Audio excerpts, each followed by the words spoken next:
to mundo fine, night train to the end. Running hard and running fast to meet my future and away from my past.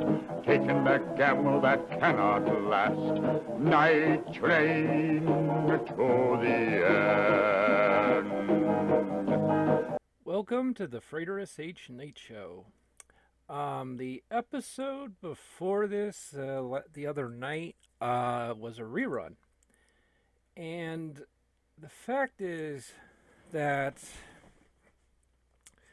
amongst my show, the Frater SH Night Show it's not a show that just started like this week.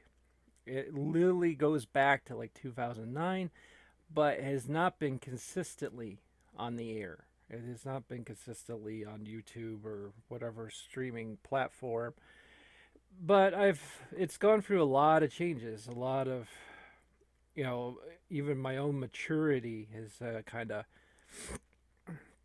predetermined, kind of determined what this thing is.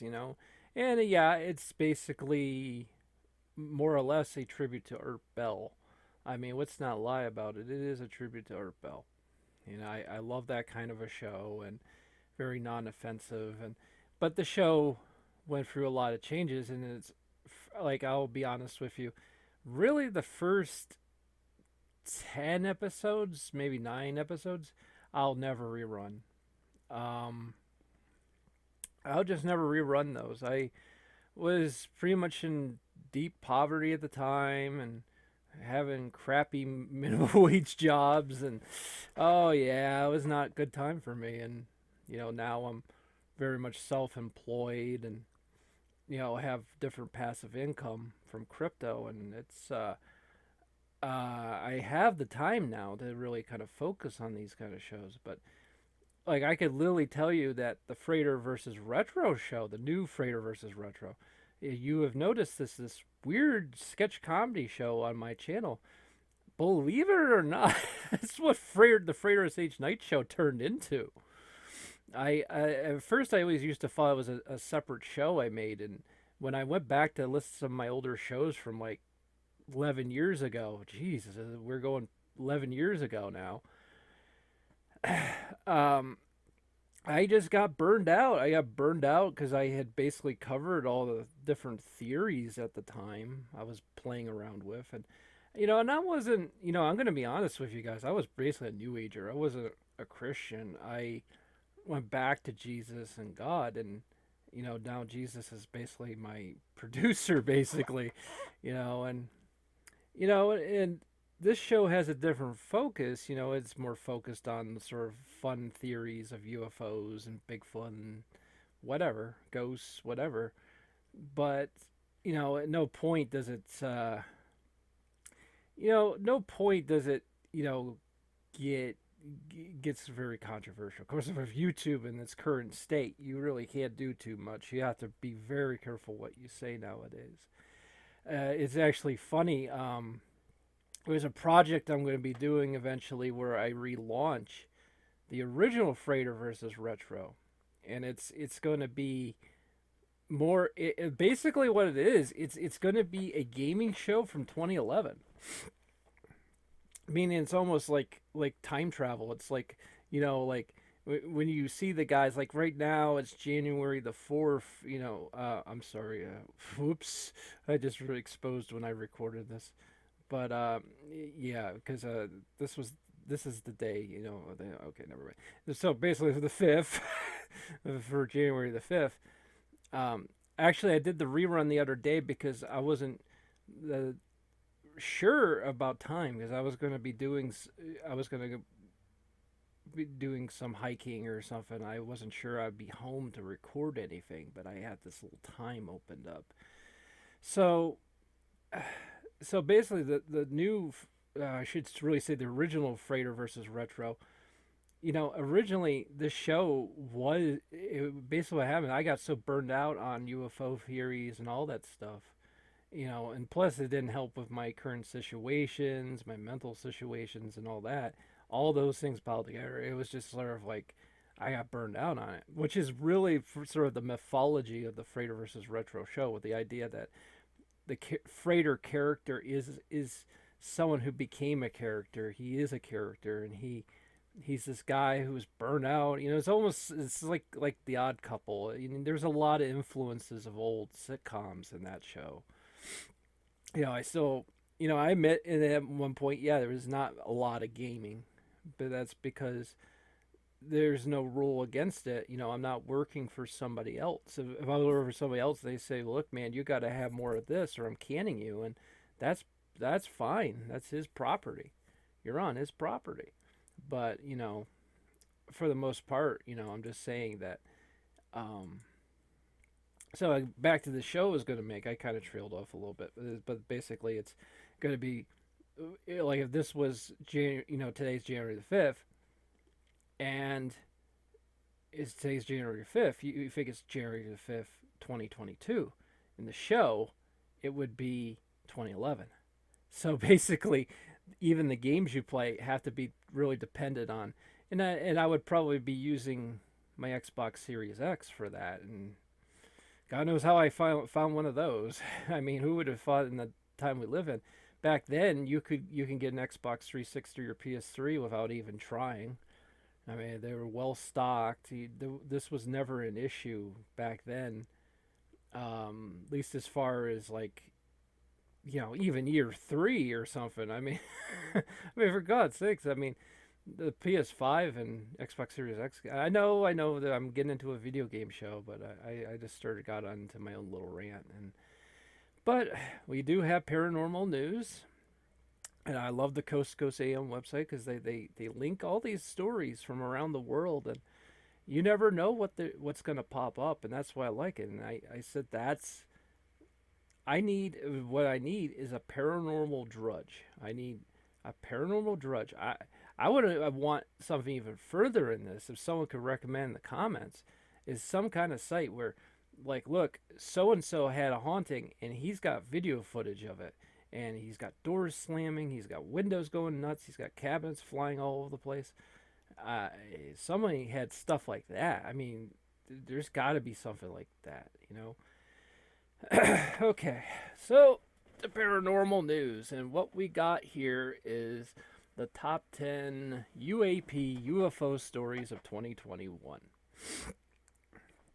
Every year since 2017 has been a big one in the struggle to unravel the mystery of the unidentified aerial phenomena. Turns out that 2021 was the biggest yet for UFO news. About how the world grappled with telling itself the truth as much as it can be known about UFA UAP reality. There will be years that stand out more than others. 2017, of course, was one that started the modern age of confirmation with the New York Times coverage, that release of the first Navy videos. It will always be a standout. Yet 2021 stands as a close second because of the year that it truly began to take hold among opinion makers, power brokers, and government insiders that something amazing and quite possibly dangerous is going on. And the shock to the system is realizing that we refuse to see the evidence of a society for more than 7 decades. The world is changing, and the year was huge. Next year could even be bigger. Number 10, the final disappointing sputtering out of the Stars Academy. Last year, what the... okay, never mind. I don't know what that is. Hold on a second. Okay, never mind. At first, it was getting all political here. I was like, oh, what? I don't want that on my show. But okay, let's go with it.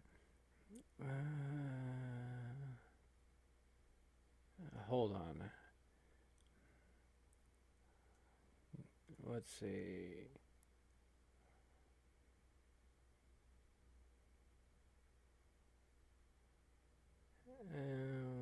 Hold on. May have to end up doing a different story because everything I'm like looking at is not. Okay, now this seems a little better. The first two stories, like, was like number 10 and number 9. This seemed like normal. Look at number 9. Former presidential candidates go on the record. 2 former presidents, Bill Clinton and Barack Obama, went on the record this year stating the UAP is real thing, and these reports remain unidentified. Okay, so which UAP is, about UFOs and. Okay, number 8. Investigative reporters take on a cosmic Watergate. Both Australian Ross Cohart and American George Knapp are award-winning investigative reporters who had the courage to take a look into the UAP issue and report the fact as they found them. Knapp had been at it the longest and has divided into the Skinwalker Ranch phenomenon and the non-UAP part of the mystery.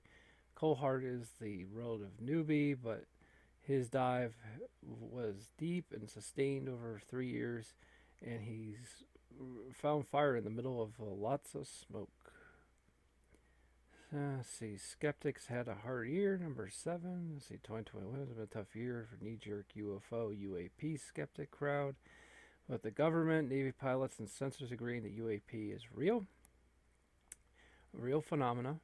A quick dismissal no longer seems possible. We've taken the issue ahead of At the Trail of the Saucers. David Bates wrote a multi-part series called The Twilight of the Skeptics, and especially called out the top names in the hard-charging articles. Bryce Zabel challenged Neil deGrasse Tyson on a public debate when he started talking like his mind had been opened by facts.